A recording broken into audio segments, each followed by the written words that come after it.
Hey everyone, welcome to Time to Thrive. This is your host, Bethany Meadows, and today I have a really special guest for you. Beate Chelette began her entrepreneurial journey as a broke single mom and immigrant struggling with overwhelming debt. She went on to build and sell her business to Bill Gates for millions of dollars. Today, she serves consultants, coaches, and service providers by helping them grow their authority and scale their impact. She is also the author of the book Happy Woman, Happy World, host of the Business Growth Architect Show podcast, is listed amongst the top 100 global thought leaders by PeopleHum and one of 50 must-follow women entrepreneurs by HuffPost. Welcome to Time to Thrive, Beate. Thank you so much for having me, Bethany. One of the things I was really attracted to you is we have that thing in common where we started our businesses as single moms, and that is not easy to do. No, to say the very least. I believe that, there's this, I always say a good mom is recognized by how many things she can do with one hand, because there's always a kid sitting on your hip. And we just don't have time to dilly-dally around. We have to get it done when we have to pick up our kids from daycare, we're always on a schedule. So there is no room for anything but get stuff done. Yes, I was pretty psycho about the schedule. I had our days down to 10-minute increments, color-coded. It was posted. I was homeschooling as well, so I had to make sure that I was working with each kid on the thing that they needed throughout the day, which subject they needed. So everything was color-coded. I color-coded the kids, as a matter of fact. They each had their... I have never heard that one, that my kids were color-coded, but I'll remember that, Bethany. Yeah. They will tell you it was crazy, but that's how I kept track of things. So, if your color was blue, then you had a blue toothbrush, a blue towel, blue Christmas stocking. And that's how I always knew who left the towel on the floor. So. Oh, very sneaky moms. Okay, yes. I got it. The parenting tips are free. So how did you come to start your first business? What was it about that really attracted you? Well, I was laid off, and that'll do it. That'll do it. Exactly. I just had my baby. My baby was, I think, 3 months old, and we were in the middle of a very big recession, and my boss was closing the division that I ran, and so he just handed me the pink slip and said, "You're on your own. You can take this division and do whatever you want with it, but I'm not paying you anymore. Goodbye." Well, great. Okay, so you went home from that conversation and you thought, I'm going to start a business. Yeah, it was kind of like more an oh shit moment, really. And that's how I call them. We have our life is full of these types of moments where something happens and you go, oh shit, what do I do now? And I figured that I was unemployable. It was a recession, so I had to figure out how to be a business owner. And that's how I fell into that. And that's how the whole entrepreneurial journey began. And I started out as a photographer representative and did still photography production. And that's how it began. And you just got to figure out, how in the world am I going to make any money? So from that, what did that entrepreneurial journey look like to selling a business to Bill Gates? That's, that from being laid off to selling a business to Bill Gates, there's a lot that took place in between there. There is, and it's pretty messy, if I may put it in such words. What happened is that it was a 10, 13-year journey that began after I've been laid off. And then I had what I call a decade of bad luck. And I am an 8-time disaster-proofed entrepreneur. So from fires, floods, riots, earthquakes, September 11th, a lawsuit, and a tsunami that killed one of my key vendors. I've kind of covered. Yeah, what are the chances of that? And so this was a time in my life where every time I thought I had just figured something out, it was like somebody came with a big fat, iron frying pan and whacked me over the head just one more time. And there was another thing. And then that was another thing came, and another thing came, and another thing came. And you get to the point where you go, what am I doing this for if I continue to encounter all these constant obstacles? And I had then built about $1 million business, and I thought, wow, this is good. You know, I'm doing photo production, I'm doing my photography representation, everything is going well. I'm finally arrived. And then I find out that my key vendor and my assistant had gotten a little bit too close. And they came up with running their own business, which was my business without me, which, just to add insult to injury, they came up with that plan while I was out producing, when they met in my office that I paid for, on time I paid her for, on commission that I paid him. I mean, you know, just look at that audacity of just sometimes how people are. And then I sued them, and now I'm involved in this massive lawsuit. But I know production season is around the corner, because I have $500,000 worth of production on the books. I'm thinking it's all good. You know, I can kind of figure out my cash flow. And as I am going into the production season, September 11th comes, and within one day, I lost the remainder of my business. I mean, literally in 24 hours, it was all over, Bethany. And so I sit there, and I'm in this lawsuit. I'm in deep in debt. You know, now, where am I going to get all this money from? So I figured, it's all or nothing. And so I was able to settle the lawsuit. And when it was all said and done, a couple months later, I came out with zero. So I started exactly with where I had begun, with nothing. And so I had to rebuild the business. So I'm going back into debt. And so I'm now back in debt, $135,000, building this stock photography syndication that was specialized in architecture, interior, and at-home images. And we had a lot of celebrity images and celebrity at-home stories. So we had Madonna, Francis Ford Coppola. It was truly amazing. But I had run out of money, so now I'm borrowing money to pay interest on borrowed money, which is really the death spiral of financing. And I fly to Germany to drum up some business. My father has a stroke. My father did not have a stroke. My father had pancreatic cancer, and it was a metastasized tumor in his brain that had caused that stroke, and he passes away 6 weeks later. Now I'm at the funeral with money I don't have, paying for a funeral with money I don't have. And we literally just put my father in the ground, and then my phone rings, and it's my office from Los Angeles telling me that we've just been served a notice. So while I didn't own the house, but now I was thrown out of the house on top of everything, on money I don't have. And so I fell on my knees. I raised my fist against God, and I yelled at him, and I said, let's just get very clear here. If you have a plan, this is an excellent time to fill me in, because this is the part of the journey where you go, what the heck is going on here? I mean, what else? And then I surrendered to that, because at that point I have this saying. I say, don't drown in a puddle. It's not worth it. If you drown in an ocean. It's, puddles are not big enough for me. And then I surrendered, and I, looked for a bankruptcy attorney. What else was I going to do? And I got back to Los Angeles, had to figure out how to move. And I get a letter from the White House.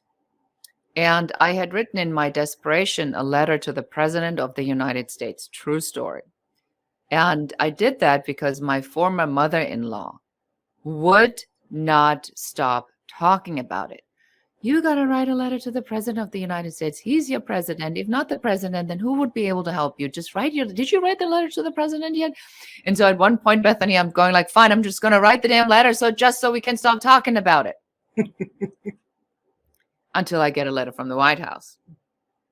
And that put me in touch with a small business administration that helped me to get in front of the line, because it was a letter from the White House. And I worked with the deputy chief director. They found me a bank. They restructured my loan into a 10-year fixed rate loan that freed up my line of credit. That was the cash I needed to get to break even. It was 3 months, Bethany. That's how close we were. 3 months. And 3 months later, we break even. 18 months later, I'm the world leader in my category, selling at home stores like it's hotcakes. And that's attracting a Bill Gates owned company who then came and says, can you tell us how you do it? And I said, no, if you want to know how I do it, you need to buy it.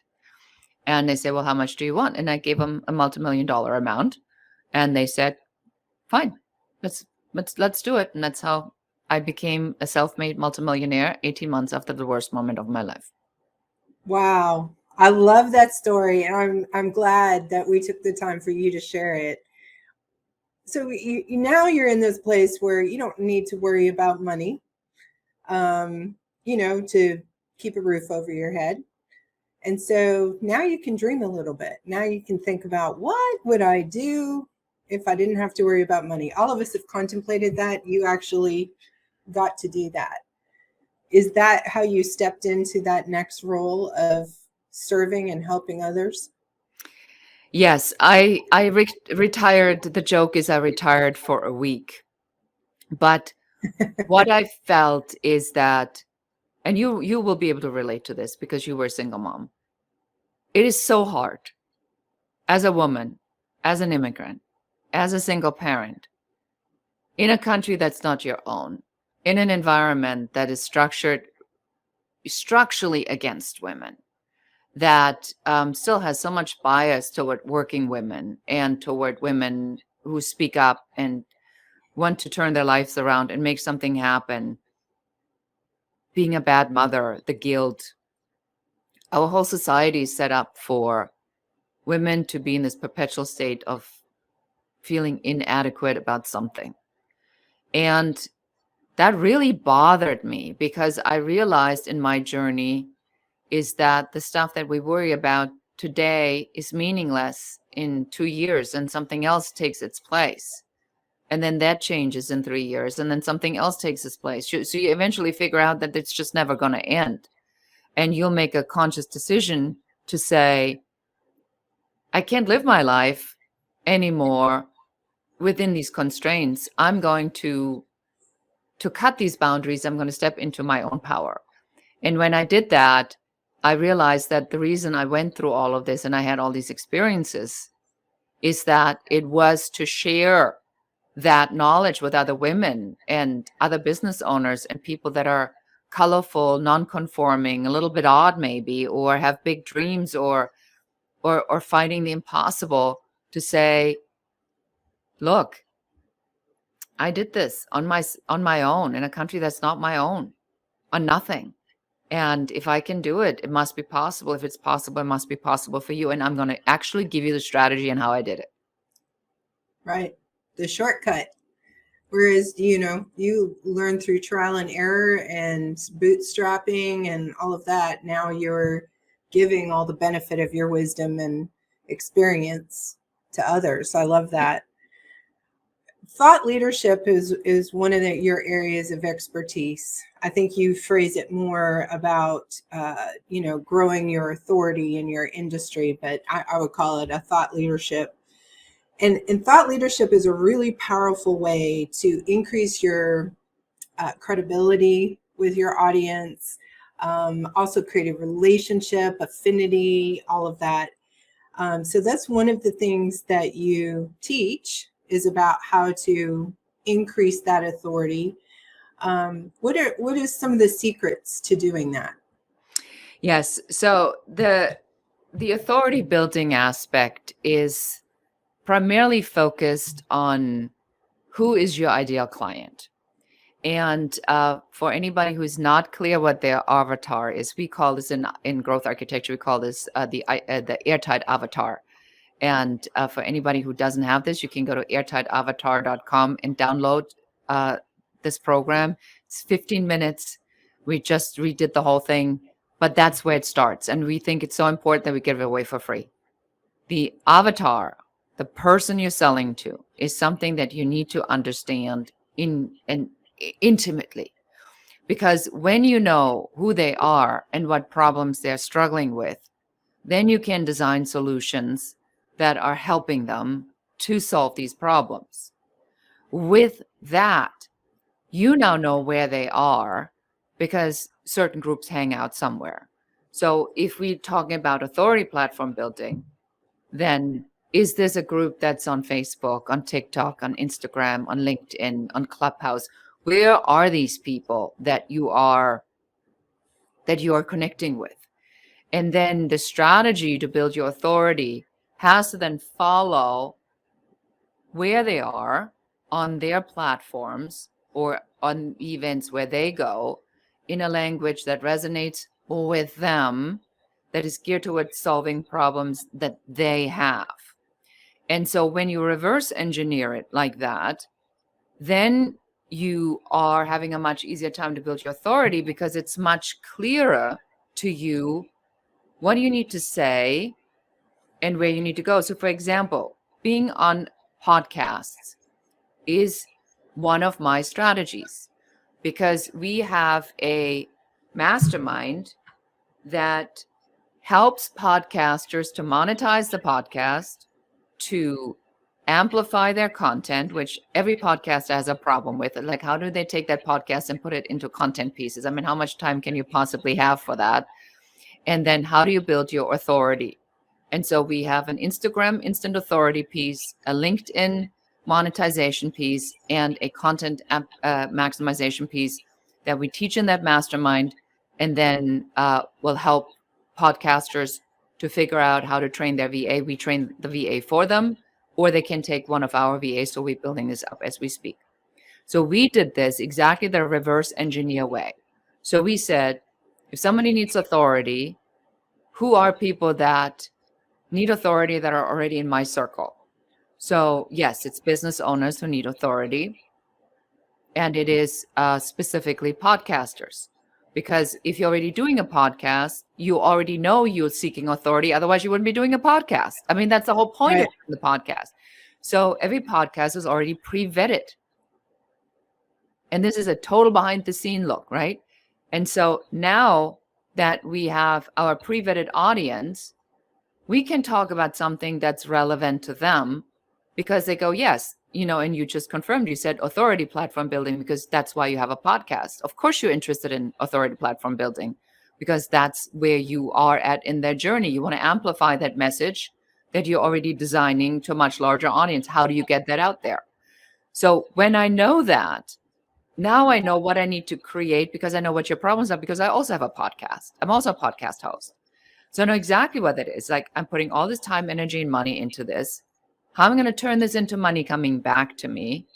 Where am I going to take the content so that it is in front of the right people for my audience so that at least I have a chance of being discovered and getting that credibility piece built? How do I show up in more searches?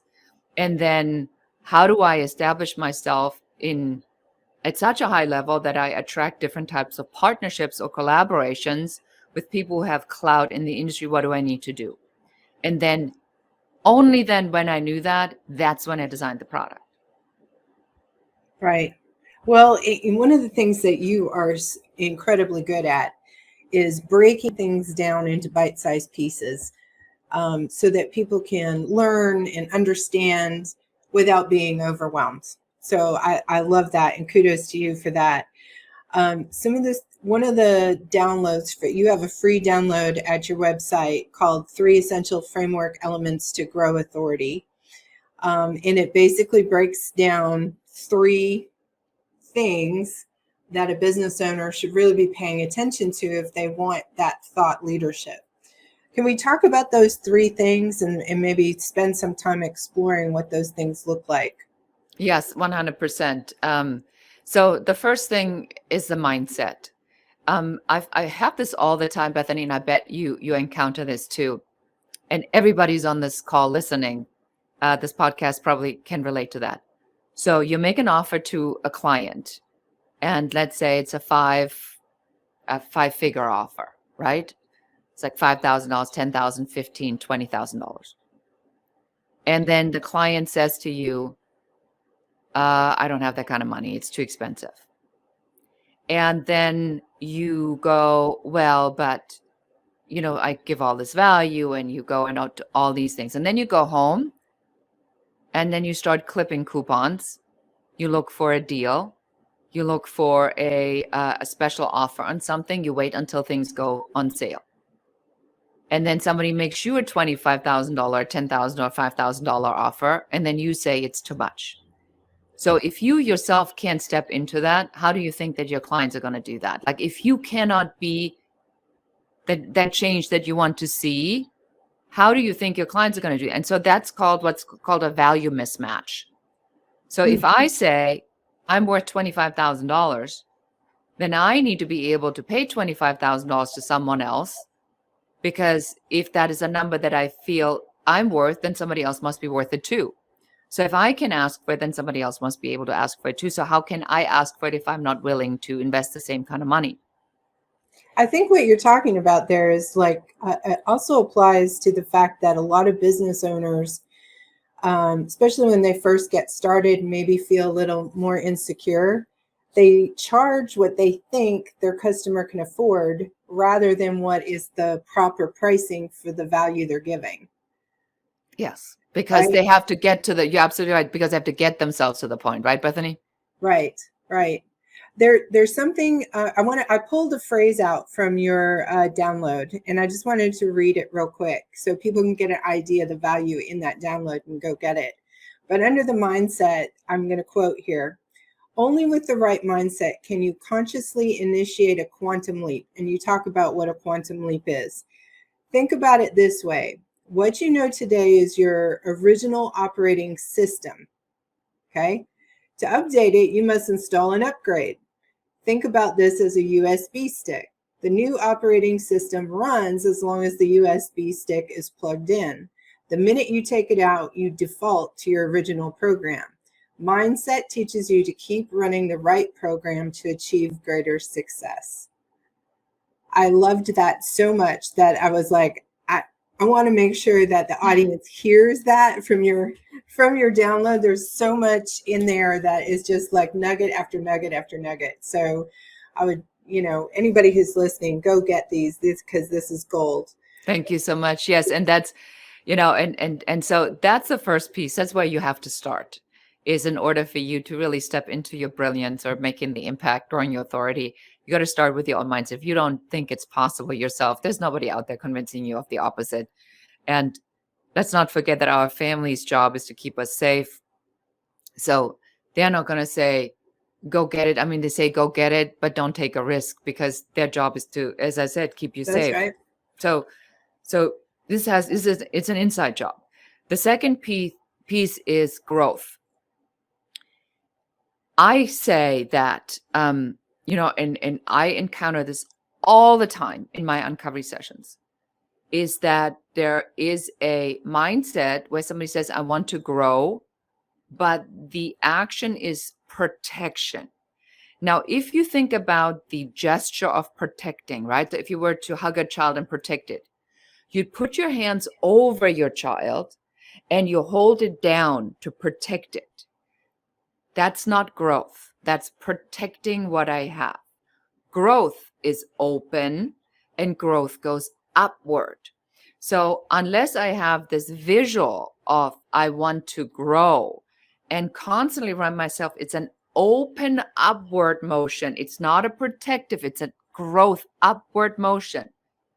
Unless you keep reminding yourself that that's what growth is, you can't grow. It's amazing how simple this sounds. But, that's when people say, when you make an offer and you say, hey, listen, now that we spoke, I know I have a program that can help you. Let's say your podcast, you want to grow your authority. I have a program. I know I can help you to do that. And I can help you do that in like 3 months.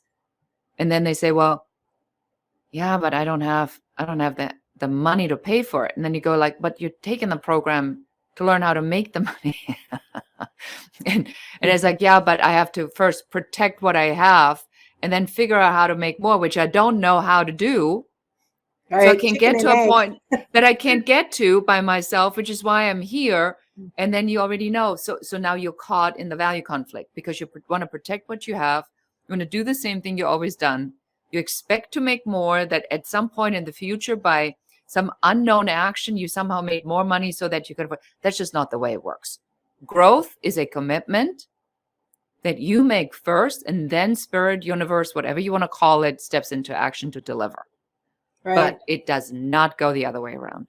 I call it leaning in, because it really requires some intentionality, right? It just doesn't, we were talking before the show, hope is not a marketing strategy.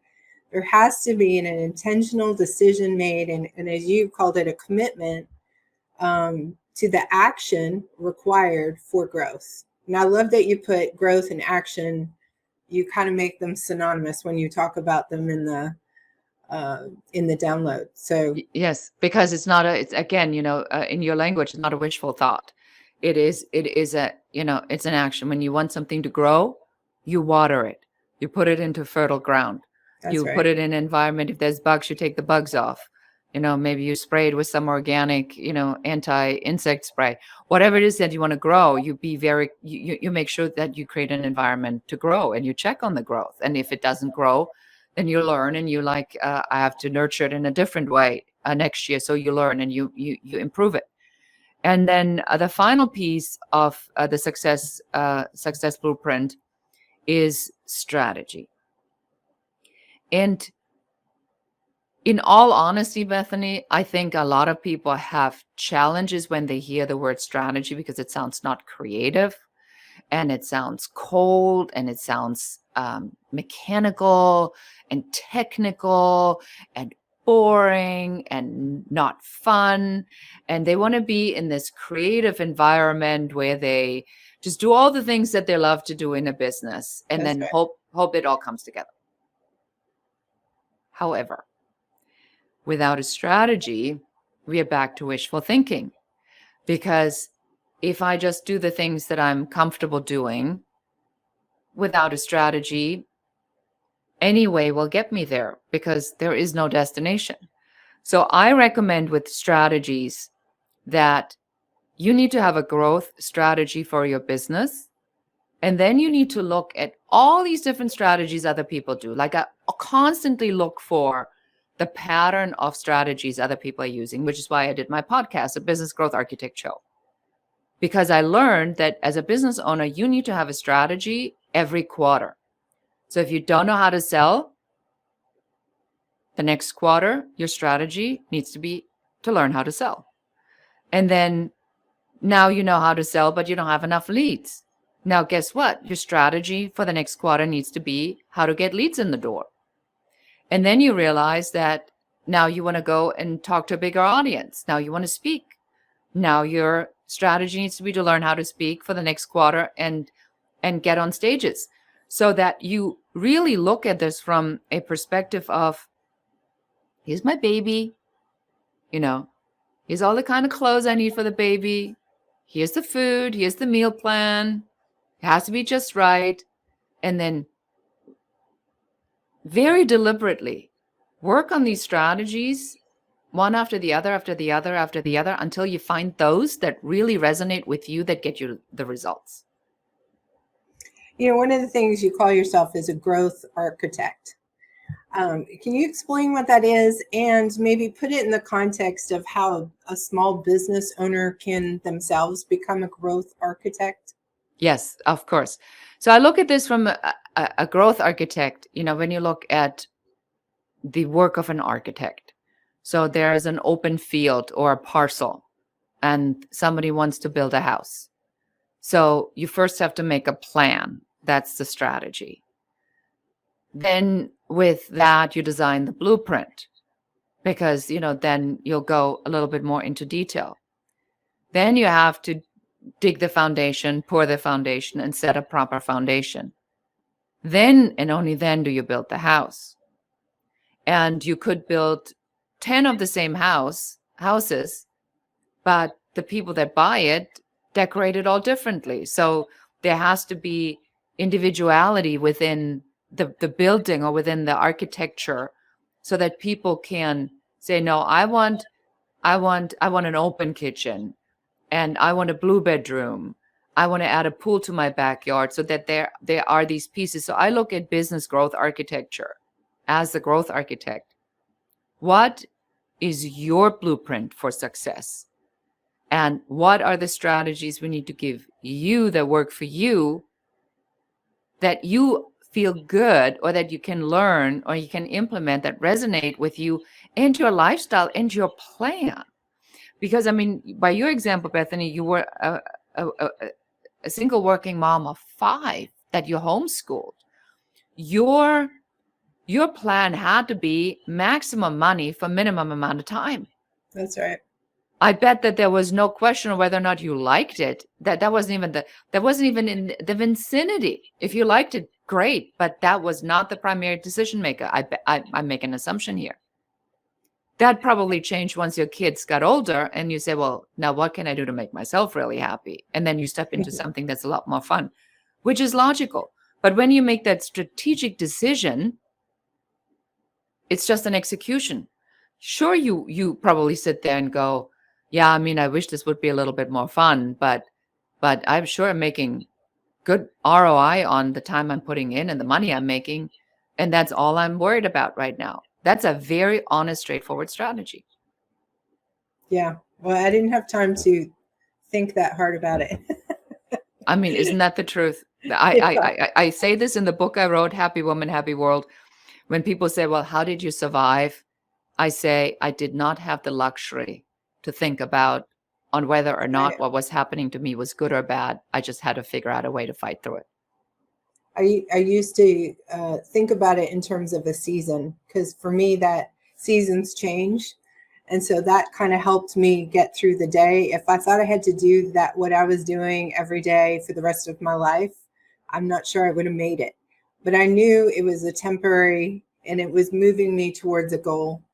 And that I had a very strong why, and my why kept me motivated and focused.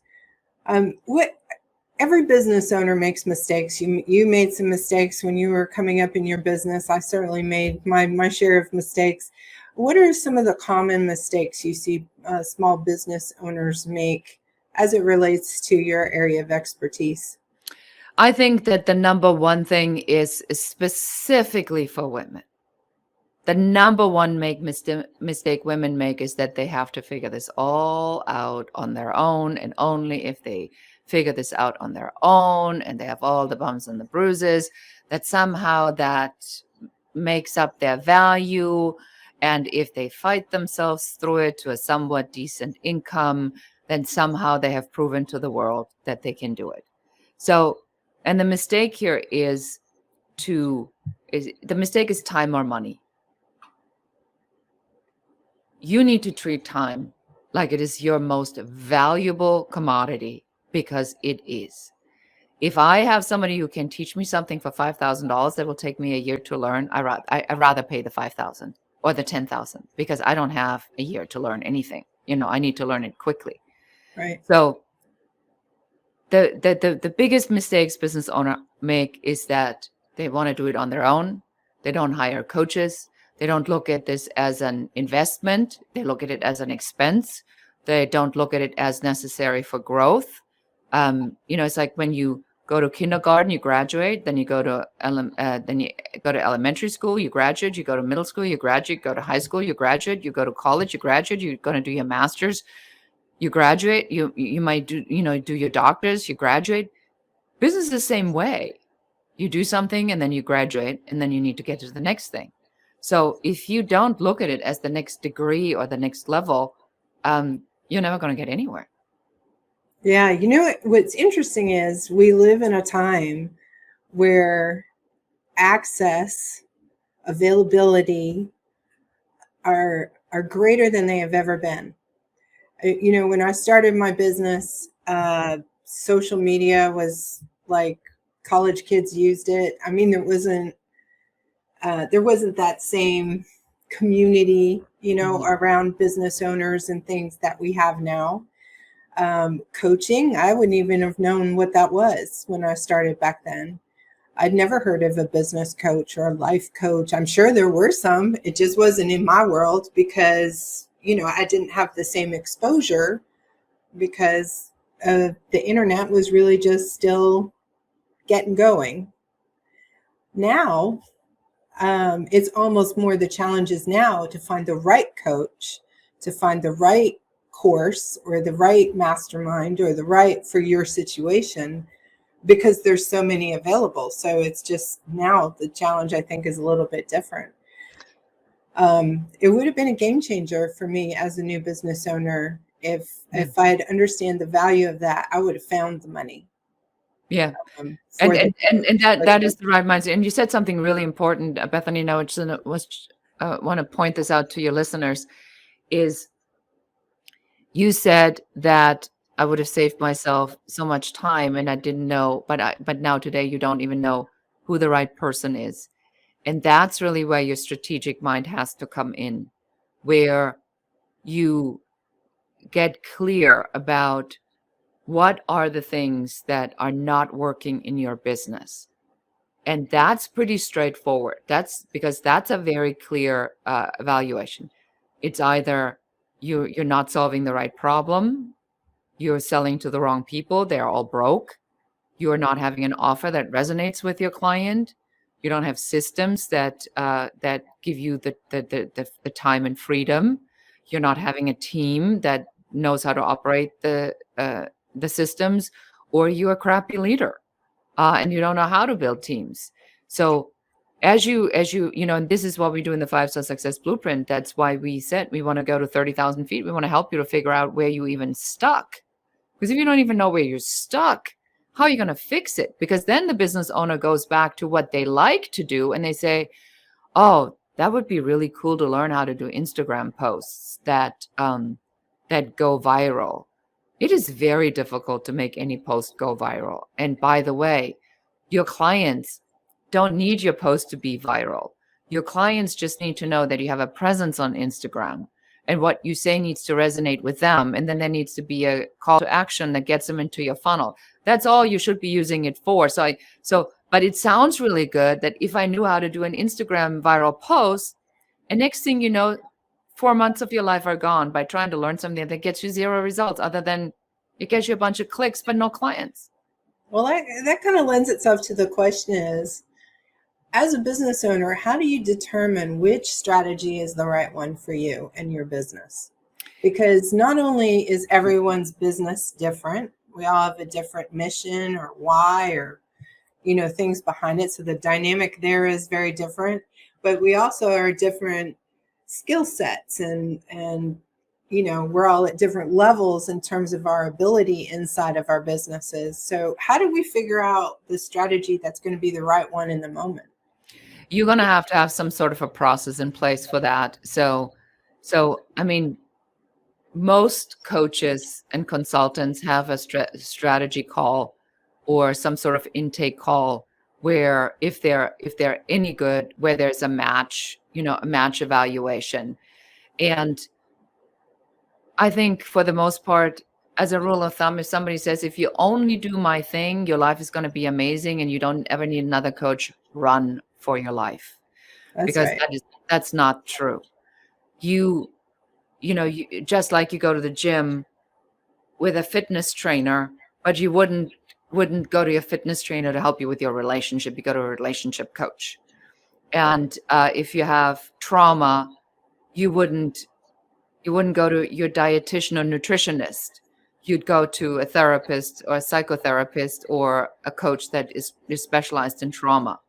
So I think the first part is really the journey, and this goes back to the mindset, growth, and strategy, where there has to be a certain amount of honesty to yourself and say, what do I really struggle with? And sometimes it's so easy as watch yourself, what you do in the course of a day. And if you are not picking up that phone to make the phone calls, you got a problem with sales. And that either is a confidence issue, or you're lazy, or your offer sucks, or you got confidence issues. So, but now you know, if you're not making the sales, that you need to look into the sales. So at least you have a direction.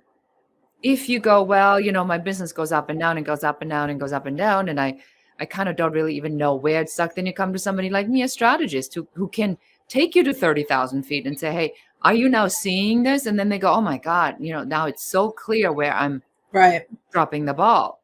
And then you say, well, where do you want to start? Where you're going to get the biggest bang for your buck?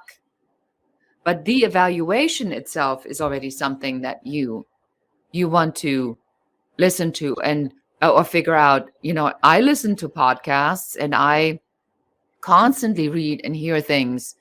And then I go, well, is this my issue? Do I know how to do that? I just read this book by John Levy called You're Invited.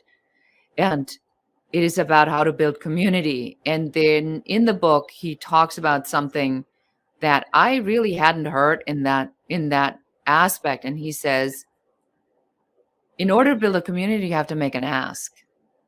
And I go, what? Everybody talks about give value, value, value. And the guy tells me I have to make an ask. And he says, well, that's the IKEA effect. When you go to IKEA and then you assemble that piece of crappy furniture, which looks good, but it's cheaply made, you have an emotional connection to it because you put time and energy in it to assemble it. So it's valuable to you. So it's the same concept. And then I went and I said, holy mackerel, I have no idea how to ask, because, that's a whole other issue from my childhood and trust and whatever comes in. And I happen to work on that with my personal coach to help my trauma and my trust issues. And I learned how to never ask for anything because if that parent knew what I wanted, it was used as leverage against me. And so I stopped asking for anything at all. So I figured I can never be disappointed if I never ask for anything. And so he comes here with this simple concept, you need to learn how to ask. And my whole world just goes in a free fall. I'm like, what? What? Well, no, but how do you do it? So I called him and I said, John, I said, as a strategist, I said, you and I need to go on a phone call. I said, and I will tell you exactly where I think your next opportunity is, because I think it is so powerful. Bethany, you show me women who know how to ask. How many women know how to do that? Ask right. For help, ask for money, ask for support, ask a question, ask something from our clients. I mean, we're in this perpetual mode of servant leadership to the point where we're killing ourselves. Right. I was about to say that we tend towards looking after everyone else. And sometimes we come last. Always. I'm definitely learning some lessons there in my 50s now, just about self-care. And I have found personally, and maybe some people out there who are listening can relate to this, I've found that the more that I lean into learning about my mindset and how I can elevate that and learning about strategies, and the more I do that, the more addicted I become to it, if I can use that word. The more because I see the results of it and the value of it in real time, in real life. And I'm like, this is worthwhile. I get excited about it. I start to feel like those barriers and obstacles and things that I thought were keeping me from reaching a goal. Now I see how easy it is, if not easy in the sense that I know there's a process. I know that I can now break it down what that obstacle is and learn how to overcome it and go through it and be better on the other side of it. Your book is Happy Woman, Happy World, which kind of plays off of that, happy wife, happy life. But you described a concept called ego rhythm. What is that exactly? Well, that's exactly what, I earlier when you said that I learned that this is just temporary, I was like, that's exactly the concept. The concept is that we get so caught up in thinking that where we are at today is the rest of our lives. And then we look at what's really happening, and our car is a 3-year lease and then we give it back. And then our kids go to school for, in kindergarten for 4 years, in elementary school for 4 years. And then they go to middle school and then they go to high school. And it's like always these increments are usually between 3 and 4 years. And so I looked at that and I'm like, we are obsessing over something, and then suddenly it's not a problem anymore and something else comes. And so I call these pieces in life ego rhythm, and I've identified 9 of them. And I recommend, just from a sanity perspective, to say women have a tendency to want everything. They believe that we should be the accumulation of the best attributes of everybody we know in one person. So our friend Susie is a great cook, and our friend Mary has the best body. Our friend Johanna is in a wonderful relationship. And so we think we need to have that ability to cook, that body, that relationship, and on and on and on it goes, and we drive ourselves crazy. Mm-hmm. So ego rhythm just says there's a rhythm for something when something is a priority in your life, your main focus. If it is your main focus, then all decision making is derived upon, does it help or hurt that main focus? So when you were a single mom of 5, your main focus was to make it through that hard spot of being a single mom that was homeschooling of 5 children. Every decision you make has to be falling under, is it helping or hurting that goal? So the idea of, am I going to make a smoking hot career? Am I working out 5 days a week? Am I cooking home cooked organic meals? I bet none of that was even a question. It was just like, how am I going to make it through today? How am I going to make it through tomorrow? Yeah. And then it ends. And then they grow up. Yep, they do. And then suddenly go, oh, okay. So everything that was so important that ruled every decision is gone. And to not have that sense of betrayal or emptiness, then you go, oh, the rhythm ended. So I wonder what other rhythm is coming. And you just mentioned that the me ego rhythm has kicked in, where you're now realizing the more you take care of me, the more other things are being taken care of, because now you're stepping in a universal law. You could not have done that, because if you have 5 kids that are homeschooled, they need to eat. To go and say, I need to take a 1-hour bubble bath and lock myself in the bathroom with 5 small children probably would not have been a good idea.